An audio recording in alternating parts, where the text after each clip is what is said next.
सत साहेब बंदी छोड़ पूर्ण ब्रह्म परमात्मा परम पूज्य पिताजी सदगुरु रामपाल जी के चरणों में दास भाग्येश का कोटि कोटि दंडवत प्रणाम। बंदी छोड़ सदगुरु रामपाल जी की कृपा से ज्ञान यज्ञ मुक्ति बोध का पठन। सभी भाई बहनों को दास का प्यार भरा सत साहेब।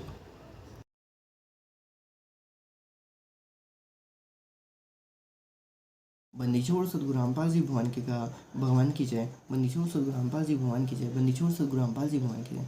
हम लोग परमात्मा के दिए गए मुक्ति बोध का ज्ञान यज्ञ कर रहे हैं और ज्ञान यज्ञ कर रहे हैं परमात्मा के दिए मुक्ति बोध का पठन पारक के अंक सलाद पेज नंबर 212। किस तरीके से शब्द जो मीरा ने कहा उसकी माता और उसके बीच की जो वार्ता हुई उसमें परमात्मा ने किस तरीके से वहाँ पर उनको बताया कि भाई मीरा ने इस तरीके से संघर्ष किया और इस तरीके से हमें भी संघर्ष करना चाहिए। चाहे कोई भी रोके, चाहे संसार ईर्ष्या के राग द्वेष में जल के मर जाए, चाहे वो हमारा कितना भी हमें परेशान करे, लेकिन हमें सत्संग में जाना अर्थात साध संगति सत्संग में जाना और गुरु की आज्ञा को पालन करने के लिए, गुरु की मर्यादा को पालन करने के लिए, भले ही हमें कोई जला के मार दे, हमें कोई जहर दे के मार दे, हमारे साथ कुछ भी गलत व्यवहार करे, तो हमें उसको संघर्ष को करना चाहिए अवश्य। अब आगे परमात्मा पेज नंबर 212 पे शब्द के बाद की जो वार्ता होती है वो अपने कर कमलों से लिखते हैं। कुछ वर्ष के पश्चात अपने देवर के अत्याचारों से परेशान होकर घर त्याग कर वृंदावन में चली गई। वहाँ कबीर परमात्मा जी एक साधु के वेश में आए। ज्ञान चर्चा हुई। तब मीरा को ज्ञान हुआ कि अभी आगे की पढ़ाई शेष है, यानी केवल प्रथम मंत्र का जाप संत रविदास जी ने दे रखा था। परमात्मा कबीर जी ने सतनाम की दीक्षा दी। मीरा जी को वही रूप दिखाया जिस रूप में संत रविदास जी के साथ सत्संग में मिले थे। मीरा जी फिर मानव जन्म अब वर्तमान के भक्ति युग में होगा। अब यहाँ पर साफ साफ लिख दिया है कि मीरा जी का फिर जन्म वर्तमान में भक्ति युग में होगा। तो ये कौन बताने वाला है? जो सदगुरु रामपाल जी हैं, जो सारे ब्रह्मांड के रचयिता हैं, जो आगे पीछे सबको जानते हैं, वही बता सकते हैं। जो त्रिकालज्ञ हैं, त्रिकालज्ञ क्या सृष्टि के पहले सृष्टि के बाद की भी सब बातों को पता है। आगे तीनों नाम की दीक्षा मिलेगी। मोक्ष उसकी मर्यादा पर निर्भर करेगा, उसकी मर्यादा पर। अब ये मर्यादा तो है, लेकिन ये जो है कहना चाहिए वो अभी भी मैनेजमेंट के पीछे लगी हुई है, जैसे कि हम जानते हैं। यदि आजीवन निश्चित विश्वास के साथ मर्यादा में रहकर तीनों नामों का जाप करती रही तो मोक्ष निश्चित है। वृंदावन में भी मीरा की आस्था श्री कृष्ण में कुछ कुछ थी। अब ये इम्पोर्टेंट बात थी कि परमात्मा को मालूम था कि वो उसकी जो आस्था है वो कृष्ण जी में कुछ कुछ है और ये एकदम से इतनी जल्दी तो समाप्त नहीं होने वाली है। इसलिए परमात्मा ने एक प्रकार से उनको वहाँ पर स्टॉप कर दिया। और वैसे भी उस समय पिछली पीढ़ी नहीं आई हुई थी, तो पॉसिबिलिटी लगभग उनकी नहीं थी। इसलिए उसने वृंदावन जाने का विचार किया। मीराबाई में कृष्ण जी की भक्ति में कुछ कुछ थी, तो इसलिए वो कहाँ गई, वो वृंदावन जाने का उन्होंने विचार किया। पेज नंबर 213 मुक्ति बोध पारक के अंक का संधान। जब मीराबाई राणा के अत्याचारों से तंग आकर घर त्याग गई तो उस क्षेत्र में अकाल मृत्यु, महामारी, अकाल दुर्भिक्ष की मार शुरू हुई। अब वही बात है कि अत्याचारों से तंग आकर जब संत सताएं तीनों जाई, तेज बल और वंश, ऐसे ऐसे कहे गए रावण और कंस। ज्योतिषियों ने बताया कि आपके नगर से संत रुष्ट होकर चला गया है, जिस कारण यह उपद्रव हो रहा है। अब पहले के ज्योतिषी कम से कम उतनी इतनी अकल तो होती थी उनको कि चलो भाई वो दिख दाख के बता देते थे कि भैया संत रुष्ट होकर चला गया है, जिस कारण से वह उपद्रव हो रहा है। इसी प्रकार से हमें भी परमात्मा को क्या करना चाहिए, यहाँ से रुष्ट नहीं करना चाहिए, इसीलिए अन्यथा फिर उपद्रव होते रहेगा। समाधान बताया कि वह संत जीवित मिल जाए और वापस मनाकर प्रसन्न करके लाया जाए तो वह आशीर्वाद देकर सब ठीक कर सकता है। राणा ने अपने सभापतियों से प्रश्न किया, ऐसा कौन संत था जो रुष्ट होकर चला गया? राणा की चाचा मीरा की पितरसरा यानी चाचा ससुर भवन से राणा का महामंत्री तथा परमात्मा का भक्त था। मीराबाई के साथ भौम ने भी संत रविदास जी से नाम लिया था। अच्छा हाँ, ओके ठीक है। भौम को एक नौकर राजा ने दे रखा था। उस नौकर ने भी उस संत रविदास जी से नाम लिया हुआ था। वे पहले मीरा के साथ बैठकर परमात्मा में घंटों चर्चा किया करते थे। भवन मीरा की बेटी की तरह साध्वी की तरह सम्मान देता था, परंतु अत्याचारी भतीजे राजा से डरता था। मीरा को सांत्वना देता था कि भक्तों का भगवान रक्षक है। मीरा के चले जाने के पश्चात भवन तथा नौकर बहुत रोते थे, याद करते थे। भौम ने राजा को बताया कि मीरा संत थी, वह चली गई, इस कारण से यह सब अनिष्ट हो रहा है। राणा ने कहा कि उसे कौन ला सकता है, मैं कभी उसे कष्ट नहीं दूंगा, प्रतिज्ञा करता हूँ। 2 सिपाही जो मीरा की निगरानी के लिए छोड़ रखे थे, मीरा के साथ छाया की तरह साथ चलने का आदेश राणा ने दे रखा था। मीरा के प्रत्येक गतिविधि पर नजर रखने को कहा था। दोनों मीराबाई से ज्ञान चर्चा सुना करते, उनके कष्ट में रोया करते, कहते थे कि बहन विश्वास रखो, परमात्मा सब देख रहा है। मीरा के अचानक चले जाने से उनकी दशा भी खराब थी, घंटों रोते रोते थे। बंदी छोड़ जगदगुरु तत्वदर्शन से मुझे रामपाल जी भगवान के चरणों में दास का कोटि कोटि दंडवत प्रणाम। उन दोनों ने खड़ा होकर सभा में कहा, हम मीरा को लौटा ला सकते हैं यदि जिंदा मिल गई तो। राजा ने कहा कि यदि नहीं आई तो क्या करोगे? वो बोला कि हम भी लौट कर नहीं आएंगे। दोनों मीराबाई की खोज में निकले। पता लगा कि बहुत सारे संत स्त्री पुरुष वृंदावन में रहते हैं। वहाँ मीराबाई मिल गई। लौट चलने की प्रार्थना की। बताया कि राजा के राज्य में उपद्रव हो रहा है। ब्राह्मण ने बताया कि मीरा वापस आएगी तो सब ठीक होगा। राणा ने कहा कि आगे से मीरा को कोई कष्ट नहीं दूंगा, आप चलो। मीरा ने कहा कि भाई अब नहीं जाऊंगी। उन्होंने कहा कि यदि आप नहीं चलोगी तो हम प्रतिज्ञा करके आए हैं, यदि मीरा जीवित मिल गई तो हम बात को मान लेंगे, हमारी बात को मान लेंगे। राणा ने कहा था यदि नहीं आई तो क्या करोगे? हमने कहा था कि हम भी नहीं आएंगे। बहन जी हमारे परिवार की ओर देखकर चलो। मीराबाई बोली कि यदि मैं संसार छोड़ गई होती तो भी लौट गए जाते, यदि मैं संसार छोड़ गई होती तो भी लौट जाते। सिपाहियों ने कहा कि फिर लौटना ही था। उस समय मीरा जी ने एक तार वाला यंत्र एक तारा उठाया, परमात्मा की स्तुति करने लगी। आंखों से प्रेम के आंसू बहने लगे। उसी समय श्री कृष्ण जी की मूर्ति में समा गई। दोनों नौकर ने लौटकर राणा जी की सभा में बताया। ओए होए बंदी छोड़ सतगुरु रामपाल जी भगवान की जय। अब ये कहानी ये कथा जो थी वो बहुत अलग है। अलग मतलब कि वो जिसमें थी वो उसमें ही समाहित हो गई। कहने का मतलब कि जिसमें आपके भाव रहते हैं उसी में ही आप क्या हो जाते हैं, समा जाते हो। यहाँ पर ये परमात्मा ने बताया है कि अंत समय में जो भी जिस चीज़ का स्मरण करते हुए अपने शरीर को त्यागता है वो उसी के देव के लोक में क्या हो जाता है, उसी की योनि को, उसी की गति को, उसी के लोक में क्या हो जाता है, वहाँ पर प्राप्त हो जाता है। इसी प्रकार से जैसे केशव बंजारा सदगुरु रामपाल जी के जो कबीर परमात्मा के रूप में जब आए थे तब उसमें क्या हो गया था, समा गया था। तो ये होती है पूर्ण संत की पहचान भी होती है। फिर वहाँ से वो वापस क्या हो गए, लोग पहुंच गया। तो आंखों में प्रेम के आंसू बहने लगे। उसी समय श्री कृष्ण जी की मूर्ति में समा गई। दोनों नौकरों ने लौटकर राणा को सभा में बताया। उस समय राजा अपने महामंत्री भवन के साथ शिकार खेलने जाते वाले थे। अब इतना अकाल पड़ा हुआ उसके बावजूद भी गधा साला शिकार खेलने गया है। बम तलवार तीर लेकर गया तैयार था। उसके घोड़े को भक्त नौकर पकड़ कर रखा था। भवन मंत्री सभा में बैठा था। नौकरों ने राजा से प्रश्न किया कि मिली मीरा? नौकर ने कहा कि मिली थी, मना कर दिया। भगवान की मूर्ति में समा गई। राजा अहंकारी था। उसने कहा कि बाहर जाकर चरित्रहीन हो गई होगी। ढोर गंवार कहीं का, मुसलमान खत्म कर लिया होगा, इसलिए धरती में गड़ गई। जब जानता था वह संत थी, ऊपर आकाश में स्वर्ग में जाती। उस समय भक्त भगवान खड़ा हुआ और बोला, हे अपराधी, उस देवी के लिए ऐसे कटेला शब्द ना बोल। यदि वह ऊपर चली जाती तो भी तूने नहीं मानना था, तेरा पाप नहीं मानने देता। मैं जा रहा हूँ, स्वर्ग में देख ले। बम सबके सामने घोड़े पर सवार हो गया। तलवार भी हाथ में थी। घोड़ा ऊपर को उठने लगा और नौकर रोने लगा कि मालिक, मैं कैसे अकेला इस अन्यायी राजा के राज्य में रह सकूँ, मुझे भी साथ ले जाओ। क्यों क्या कहते नौकर भक्त की घोड़े की पूंछ पकड़ ली। वह भी घोड़े से लटका ऊपर चल दिया। घोड़े जूतो व गुलाम नौकर सहित भवन स्वर्ग चला गया। बंदी छोड़ जगदगुरु तत्वदर्शन जो श्री रामपाल जी भगवान की जय। ऐसे ये हमारे साथ सम्राट श्री गुरु रामपाल जी भगवान है। जाओ करके दिखाओ, यदि आज कोई किसी में कितनी भक्ति शक्ति हो तो ससुरे स्वर्ग जाके चले जाओ। अरे युधिष्ठिर भी ससुरे स्वर्ग नहीं गए। जो हमारे परमात्मा के बंदे यहाँ पर उनके भक्त जो थे वो ससुरे स्वर्ग चले गए थे। बंदीछोड़ सदगुरु रामपाल जी भगवान की जय। बंदीछोड़ पूर्ण ब्रह्म परमात्मा की जय। बंदीछोड़ पूर्ण ब्रह्म परमात्मा सदगुरु रामपाल जी भगवान की जय। तो ये बहुत इंपॉर्टेंट यहाँ पर बात थी कि भैया परमात्मा ससीरे स्वर्ग भी ले जा सकता है। खैर परमात्मा को मालूम है, परमात्मा ने हमको बताया कि ये शरीर तो त्यागे का ही देगा, क्योंकि ये तत्व जो है पांच तत्व 3 गुणों का है, जिसमें विकार रहते हैं और इन विकारों के साथ आप नहीं जा सकते। तो ये शरीर तो आपको छोड़ना पड़ेगा, मृत्यु तो आपकी होगी। हाँ, यदि किसी ने केवल शरीर तक प्राप्त कर लिया, यदि किसी ने आत्म तत्व का शरीर प्राप्त कर लिया, आत्म तत्व का शरीर प्राप्त कर, फिर वो उस तरीके से जा सकता है। लेकिन परमात्मा कहते हैं कि ये तो पॉसिबिलिटी नहीं होगी। मनुष्य शरीर में मरोगे तभी तुम यहाँ से क्या होगे, शरीर तो नहीं, सतलोक जा पाओगे। बंदीछोड़ सदगुरु रामपाल जी भगवान की जय।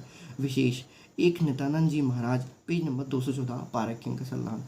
विशेष एक नित्यानंद जी महाराज गांव माजरा, जिला रोहतक में जटेला तालाब पर साधना किया करते थे। नित्यानंद जी महाराज गांव माजरा, जिला रोहतक में जटेला तालाब पर साधना किया करते थे। जटेला तालाब 4 गांव की सीमा पर माजरा की सीमा में। गांव में माजरा, बिगावा, बास, अचीना आदि ये दादरी जिले के हैं। अब आगे बंदीछोड़ क्या लिखते हैं, उनके विषय में कहा जाता है कि वे शशीर ऊपर गए हैं। वे विष्णु जी के पुजारी थे। उनको ऊपर जाते किसी ने आंखों तो नहीं देखा, परंतु पूर्ण विश्वास यही है। संत गरीबदास जी स्पष्ट करना चाहते कि श्री रामचंद्र के साथ सब अयोध्यावासी स्वर्ग गए थे। राजा हरिश्चंद्र के साथ काशीवासी सब स्वर्ग गए थे, परंतु जन्म मरण ना तो रामचंद्र का समाप्त हुआ, ना ही कृष्ण रूप में जन्मे, और ना तो श्री कृष्ण रामचंद्र का समाप्त हुआ, ना हरिश्चंद्र का समाप्त हुआ। वे भी कृष्ण रूप में जन्मे। फिर मरे। न राजा हरिश्चंद्र का जन्म मरण समाप्त हुआ, वे 10वें अवतार के रूप में आगे जन्म लिए जिनको हम निकलंक कहते हैं, जो कि कलयुग के आखिरी में आएगा। ठीक है। करोड़ों व्यक्ति को मारकर कोड़े पाप इकट्ठे करके नरक में गिरेंगे। अब ये बात भी काल की, यहाँ तो हम रोज रोज जो हम नीति नियम असुर निकंदन रामायणी पढ़ते, उसमें परमात्मा ने इसके बारे में हमको अच्छे से तरीके से बताया हुआ है। नित्यानंद जी तथा भौम जैसी को गिनती क्या की जाए। परमात्मा क्या कहते हैं कि भौम जैसों की गिनती क्या की जाए, जो सशरीर स्वर्ग चले गए उनकी गिनती ही क्या की जाए। मतलब परमात्मा के भक्त जो थे वो ऐसे ऐसे कई गए हैं जो सशरीर स्वर्ग गए हैं और फिर सशरीर गए हैं और फिर वहाँ से उन्होंने वापस जन्म मृत्यु की चरण में। इन लोगों की ऐसी तो सिद्धियाँ परमात्मा कहते हैं कि बहुत सारी सिद्धियाँ हैं, इनकी क्या गिनती करना, और हम तो वहाँ तक पहुँच भी नहीं पाए हैं। केवल कलवीर परमात्मा की सत्य साधना 3 बार दीक्षा वाली अधिकारी से लेकर करने से जन्म मरण सदा के लिए समाप्त हो जाता है। वर्तमान में अब यहाँ पर परमात्मा स्पेशल ब्रैकेट में कोष्टक लिखते हुए कहते हैं, वर्तमान में मेरे यानी संत रामपाल के अतिरिक्त विश्व में कोई भी किसी को भी 3 बार की दीक्षा देने का अधिकार नहीं है, क्योंकि वो स्वयं परमात्मा है और परमात्मा का काम से परमात्मा कर सकता है, भगवान का काम से भगवान कर सकता है, और कोई नहीं कर सकता, गारंटीड है। यह वीडियो के माध्यम से मेरा इलेक्ट्रॉनिक शरीर हजारों वर्ष कलयुग में दीक्षा देगा। अब ये दीक्षा देगा, जरूर देगा। अब लेकिन परमात्मा ने यहाँ पर 3 बार की दीक्षा दी है। 3 बार मतलब प्रथम मंत्र, द्वितीय मंत्र और तृतीय, तीनों मंत्र की दीक्षा तो दे दे, लेकिन उसके बाद भी जो बचा कुछ है, जिसको हम कहते हैं सार सबद सार की, वो तो सिर्फ सदगुरु रामपाल जी भगवान ही प्रकट होकर देंगे। यदि किसी ने इनके जाने के बाद, यदि वैसे तो सीधी सी बात है कि यदि जीते जी परमात्मा अपने जीते जी और परमात्मा के रहते सहते यदि किसी ने 3 मंत्र की दीक्षा ले ली या 1 मंत्र की दीक्षा भी ले ली, 2 मंत्र की दीक्षा भी ले ली, तो वो पर हो सकता है दूसरे को, क्योंकि परमात्मा रहता है कि पहले मंत्र में ही दूसरे मंत्र छिपा हुआ है, और दूसरे मंत्र की जब ध्वनि होती है तो तीसरा मंत्र ऑटोमेटिकली क्या हो जाता है, प्रकट हो जाता है, और फिर उससे जो होता है वो सारा शब्द की प्राप्ति होती है, वो सारा शब्द ऑटोमेटिकली आपके शरीर से क्या होता है, निकल जाता है। फिर वो मकर तार का टूल कांगड़ा, और फिर ये आपके वहाँ पर आपको लेके जाएगा, लेकिन मकर तार का कांगड़ा अल्लाह ध्यान लगा के। तो ये बहुत सिंपल सी प्रोसेस भी है। वैसे तो परमात्मा कहते हैं, परमात्मा ने कई विधि बताई हुई है, लेकिन एक विधि ये इम्पोर्टेंट विधि है, भाई साहब की परमात्मा से दीक्षा लेनी पड़ेगी। यह वीडियो के माध्यम से मेरा इलेक्ट्रॉनिक शरीर हजारों वर्ष कलयुग में दीक्षा देगा। अरब खरब मानव स्त्री पुरुष जो दीक्षा लेकर मर्यादा में रहकर आजीवन भक्ति करेंगे तो मोक्ष में कोई शंका नहीं है। साफ साफ लिख दिया है कि दीक्षा लेकर मर्यादा में रहकर भक्ति करोगे तो मोक्ष में कोई शंका नहीं है। लेकिन इंपॉर्टेंट बात है कि दीक्षा के बाद भी क्या होती है, ये मर्यादाएँ बनाने वाली जो चीज़ होती हैं, मर्यादा में जो रहने की चीज़ होती है, ये आगे के युग में उनकी उतनी प्रॉब्लम सॉल्व नहीं होती है, लेकिन कोई एक एकाध बिरला होता होगा जो मर्यादाओं में रह के पार करता होगा। आगे देखते हैं। भवन मंत्री भक्त की रक्षा परमात्मा ने की। अब भवन मंत्री भक्त की रक्षा परमात्मा ने की। भवन भक्त महामंत्री था, राजा का चाचा था तथा बहुत वफादार था। राणा अपना चाचा होने के नाते तथा निष्कपट से सेवा करने के कारण भवन पर बहुत विश्वास करता था। भवन को परमात्मा पर पूर्ण विश्वास था। एक अन्य मंत्री चाहता था कि मैं महामंत्री बनूं तो सब कमांड मेरे हाथ में आ जाए। अब महामंत्री भवन के अधीन रहना पड़ता है, वह जो कहता है वही करना पड़ता है, मेरी नहीं चलती। राजा के सामने महामंत्री भवन की निंदा करता रहता था, परंतु राजा को विश्वास नहीं हो रहा था कि मेरे चाचा मेरे विरुद्ध चल सकता है या मेरे राज को हड़पना चाहता है। अब ये है, बड़ी बड़ाई किया करे, गाली काढ़े ओछा, बस निंदा विंदा छोड़ दे। अभी निंदा के मारे जो हैं वो काल के जाल ही में रहते हैं। काल का जाल निंदा, निंदा निंदा अर्थात काल का जाल। परंतु दुष्ट मंत्री को चैन नहीं था। अब निंदा करने वाले के परमात्मा ने कहा था कि निंदा अपना सर्वहितकारी, निंदा अपना जो होता है वो निंदक ने राखे आंगन कोठी छिपाए, बिन पानी बिन साबुना निर्मल करे सिवाय। ये हमारे जो पाप होते हैं, जो निंदा करने वाले होते हैं, वो क्या कहते हैं, उस पाप को क्या कर लेते, खा जाते हैं। हाँ, अब जैसे को तैसा कहना वो तो निंदा नहीं होता है। राजा महामंत्री भवन को शिकार करने के समय या किसी अन्य शहर में जाना होता था तो सदा साथ रखता था। शिकार करने जाते थे, भवन जीव नहीं मारना चाहता था, परंतु राजा भी नाराज नहीं करना चाहता था, इसलिए काठ की तलवार बनाकर लोहे की म्यान में डाल रखी थी। बाहर से तो तलवार तेज धार वाली लगती थी, अंदर लकड़ी का टुकड़ा था। बन्नीचोड़ सदगुरु रामपाल जी भगवान की जय। पेज नंबर 215, मुक्ति बोध 12 के अंक का सवाल।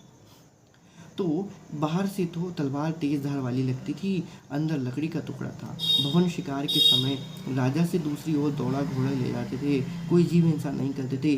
भवन का परमात्मा पर अटूट विश्वास था। जो भी कार्य गलत होता तभी कहते कि परमात्मा जो करता है अच्छा करता है, अच्छा हुआ अच्छा हुआ। किसी ने मंत्री को बताया कि भवन महामंत्री ने काठ की तलवार ले रखी है, कहता है कि जीव हिंसा नहीं करना चाहिए।